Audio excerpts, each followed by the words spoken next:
এই জুমার দিনের মর্যাদাটা আল্লাহ তাআলা সর্বপ্রথম ইহুদিদের দিতে চেয়েছিলেন। কাদেরকে? ওরা এটা নেয় নাই। ওরা নিজেদের জন্য শনিবারকে ওদের অ্যাসেম্বলি ডে বানিয়েছে। ওরা বলেছে না, আমরা শনিবারে ইবাদত করব। এই দিনটা আল্লাহ তাআলা নাসারাদেরকে দিতে চেয়েছে, তারাও নেয় নাই। তারা রবিবারকে তাদের ইবাদতের দিন হিসেবে চুজ করেছে। অবশেষে আল্লাহ তাআলা আমাদেরকে এই দিনটা দিতে চাইলেন, আমরা কোনো কথা ছাড়াই গ্রহণ করলাম আর ধন্য হয়ে গেলাম। জুমার দিনটা আমাদের দিন, গাদান মানে তারপরের দিন শনিবার হচ্ছে ইহুদিদের জন্য, আর রবিবার হচ্ছে খ্রিস্টানদের জন্য। আর আমাদেরকে জুমার দিন দিয়ে খুশি হয়ে গেলেন কে?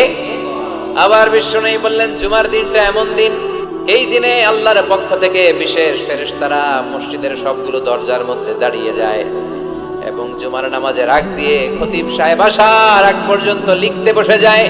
কে কে মসজিদে ঢুকে নামগুলো তারা কাউন্ট করে, এন্ট্রি করে।